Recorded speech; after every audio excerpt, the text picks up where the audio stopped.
Hindenburg की इस नई रिपोर्ट को लेकर अब सियासत तेज हो चुकी है। देखिए, विपक्ष जो है वो केंद्र सरकार को घेरने में जुटा है। विपक्ष के नेता इस समय एक बड़ी खबर आ रही है अमेरिकी कंपनी हिंडनबर्ग रिसर्च से जुड़ी हुई।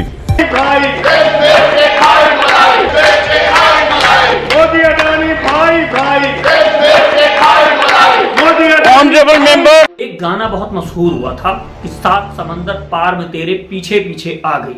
दोस्तों, 7 समंदर पार से एक ट्वीट होता है। ट्वीट में कहा जाता है कि समथिंग बिग सून इंडिया, और वह ट्वीट होता है हिंडनबर्ग रिसर्च के द्वारा।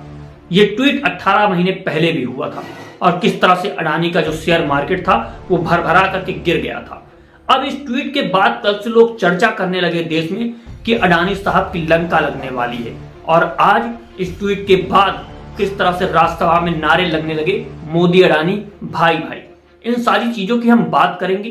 कांग्रेस की तरफ से, इंडिया गठबंधन की तरफ से क्या कहा गया, और इस मुद्दे को आप पहले से भी देखते आए हैं कि हिंडनबर्ग की रिसर्च ने किस तरह से अडानी की पोल खोली थी और उनका शेयर मार्केट भी पूरा तरीके से भरभरा आ गया था।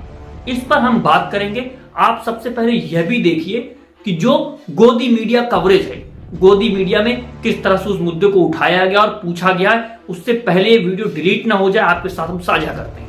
हिंडनबर्ग रिसर्च से जुड़ी हुई। हिंडनबर्ग ने दावा किया है कि कथित अडानी घोटाले से सेबी चेयरपर्सन और उनके पति का कनेक्शन है।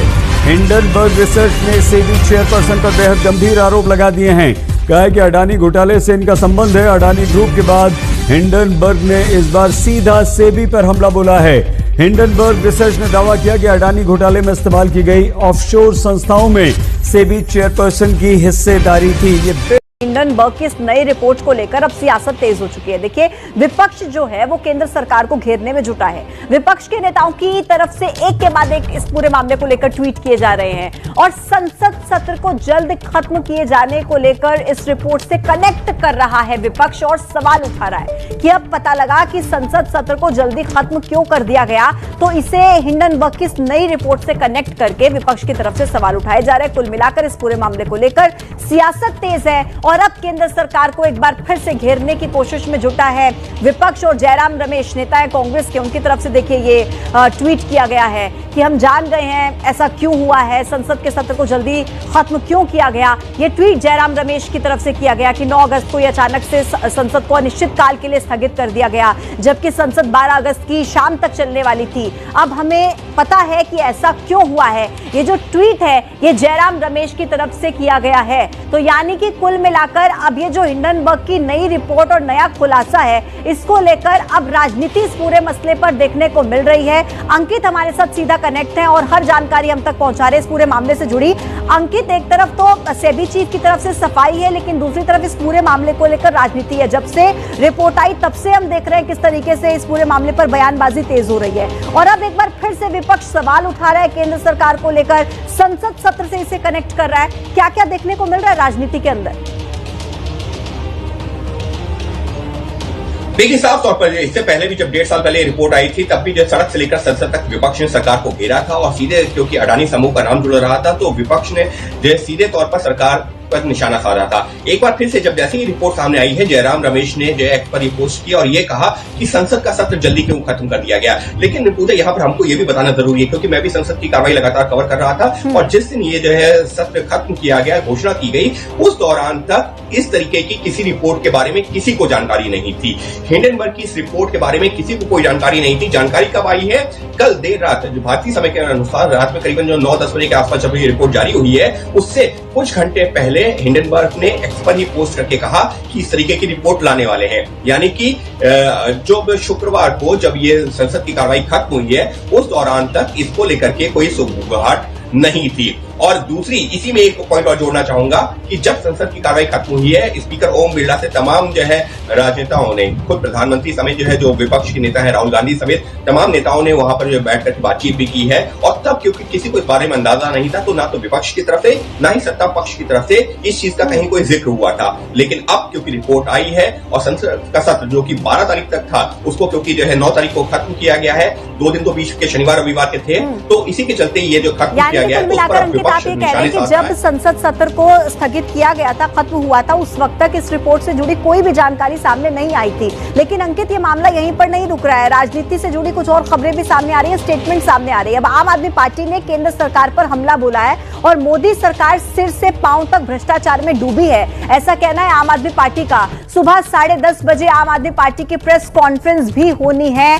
आम आदमी पार्टी के सांसद संजय सिंह अब से थोड़ी देर में इस पूरे मामले को लेकर प्रेस कॉन्फ्रेंस करने वाले हैं। 10:30 बजे का समय है, 10 से 12 मिनट का समय बाकी है और उसके बाद संजय सिंह इस पूरे मामले को लेकर प्रेस कॉन्फ्रेंस भी करेंगे। और क्या उनकी प्रेस कॉन्फ्रेंस में रहेगा, किस तरीके से केंद्र सरकार को घेरते हैं इस पूरे मामले को लेकर, यह देखना होगा, क्योंकि उनकी तरफ से भी ट्वीट सामने आ चुका है। उन्होंने ये कहा है कि मोदी सरकार सिर से लेकर पांव तक भ्रष्टाचार में डूबी हुई है। अब सुबह 10:30 बजे आम आदमी पार्टी की तरफ से प्रेस कॉन्फ्रेंस की जाएगी।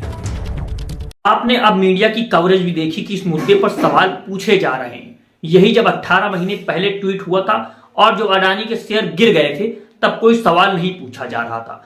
जब विपक्ष कमजोर था, विपक्ष ने जेपीसी की मांग की थी, समिति बनाने की मांग की थी, तब यही न्यूज चैनल बता रहे थे कि क्यों जनता का पैसा बर्बाद किया जाए, इसका कोई औचित्य नहीं है।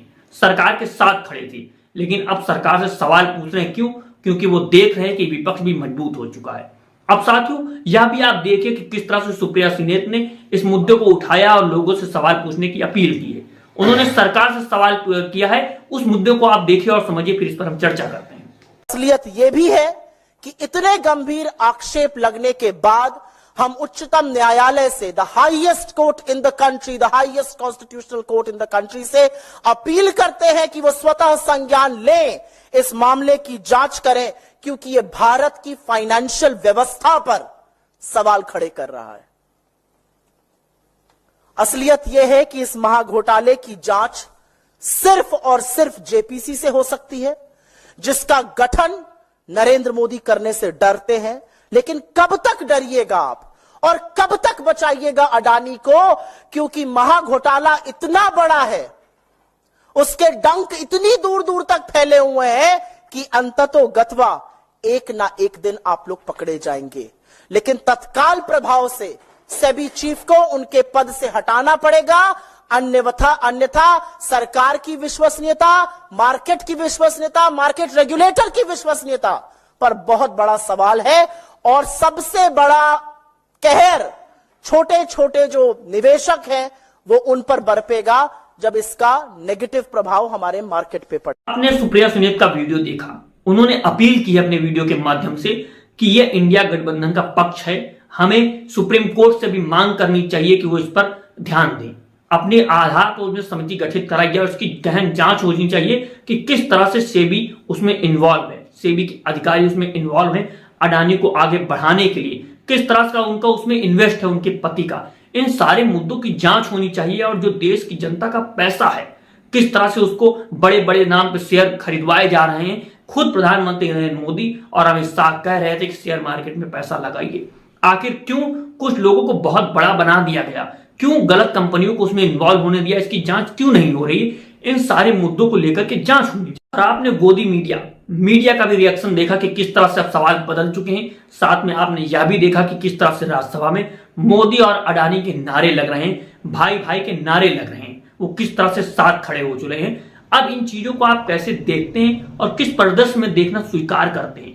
क्या आप चाहते हैं कि आपका पैसा इस तरह से गलत मार्केट में न लगा दिया जाए, आपको उसके लिए बहकावा न दिया जाए? अगर आप चाहते हैं कि इस मुद्दे पर हम रिपोर्ट बनाते रहें तो दो बोल न्यूज को सब्सक्राइब कीजिए। मैं आमिर खान आजाद, जय हिंद, जय भारत। मोदी अडानी भाई भाई, मोदी अडानी भाई भाई, मोदी ऑनरेबल मेंबर्स, मोदी अडानी भाई भाई, मोदी ऑनरेबल मेंबर्स, आई मोदी अडानी भाई भाई, मोदी अडानी भाई भाई,